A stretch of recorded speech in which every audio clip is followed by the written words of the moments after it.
তাদের উপরে কি রেখে দেওয়া হয়?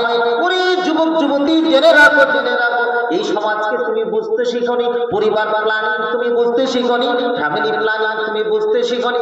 আজকে মেয়েটা যদি উপার্জন করে, পুরুষ যদি বসে বসে তার পিছনে কি ঘুরে বেড়ায়, মেয়েকে আমি কি বিয়ে করলাম, আমার কোনো উপার্জন নেই। ওরে পুরুষ, তুমি একজন কাপুরুষ। এটাই হচ্ছে কি শরীয়তের ভাষা, এটাই হচ্ছে কি আজকে কোরআনের ভাষা।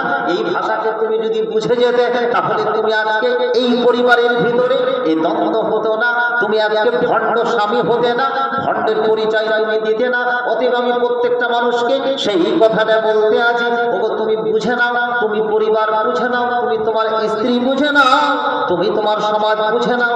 এটাই হচ্ছে শরীয়ত, এটাই হচ্ছে তোমার জন্য পরিকৃষ্ট কি প্রমাণ, এটাই হচ্ছে স্পষ্ট তোমার কাছে দলিল। তুমি যদি এই দলিল অনুসারে জীবন অতিবাহিত করো, তাহলে তোমার ইহলৌকিক পরলৌকিক জীবন সাফল্য মণ্ডিত, নচেত তোমার জীবন বেকার।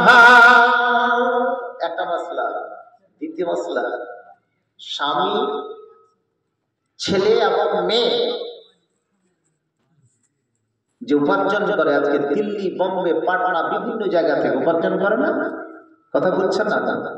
আজকে আমাদের সমাজে তো সবাই সমস্তকে বাইরে দেশ ফেরত, সমস্তকে দেশ ফেরত, সমস্ত পরিযায়ী শ্রমিক প্রত্যেকটা কি পরিবারে আছে।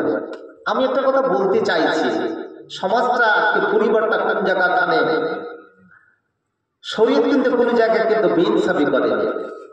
একটা পরিবারে বাড়িতে বাবা মার অজস্র সম্পদ আছে, একটা ছেলে হয়তো সৌদি আরবে আছে, বা আজকে দুবাই কাতারে আছে, বা আজকে কেরল কিংবা মহারাষ্ট্র কর্ণাটকের মাটিতে কিছু পয়সা উপার্জন করছে। সমস্ত পয়সাগুলো বাবা চাইছে, মা চাইছে আমাদের অ্যাকাউন্টে কি পাঠা, এবং এখানে করে আমাদের কাছে জমা থাকবে, এবং সমস্ত জমাইত মাল একদিন সমস্ত ছেলে মেয়েদের মধ্যে একটা উপার্জন করে, একটা ভালো সম্পদ করে, বাড়ি ঘর করে সমস্তগুলোকে তাকসিম করে দেবে। যুক্তিটা ভালো করে শুনুন, ওর একটা যুক্তি, কিন্তু শরীয়তের যুক্তিটা কোনখানে করে, কথাটা ভালো করে বুঝুন। আমি বলতে চাইছি, একটা যুবক ছেলে 30 বছর, 25-30 বছরের ছেলে, 22-23 বছরের ছেলে, আজকে প্রত্যেকটা পয়সা মাসে হয়তো 10,000 পাচ্ছে, কিংবা মাসে 8,000-9,000 পাচ্ছে, বাবার হাতে পাঠিয়ে দিল, এখনো সংসার করেনি, বা সংসার হয়তো করেছে, একটা ছেলে মেয়ে রেখে গেছে, এতগুলো সম্পদ টাকা পয়সা পাঠাচ্ছে, বাবার অ্যাকাউন্টে জমা থাকছে।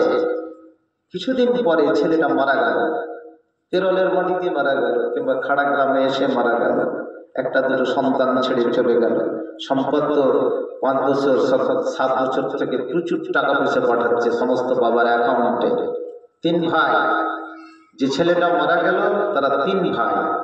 শরীয়ত বলছে তার স্বামী স্ত্রী, তার স্ত্রী আছে, একটা সন্তান কিংবা 2টা সন্তান আছে। শরীয়ত বলছে কি যে বাবার সম্পত্তিতে, মায়ের সম্পত্তিতে কোনো সম্পত্তি পাবে না। বাস্তব কথা, বাবা থাকাকালীন যদি ছেলে মেয়ে মারা যায়, কোনো সম্পদ পাবে কি? পাবে না। কিন্তু সম্পদটা বসিয়েছে কার টাকাতে? কার টাকা? ওই ছেলেটা, যেটা কেরলে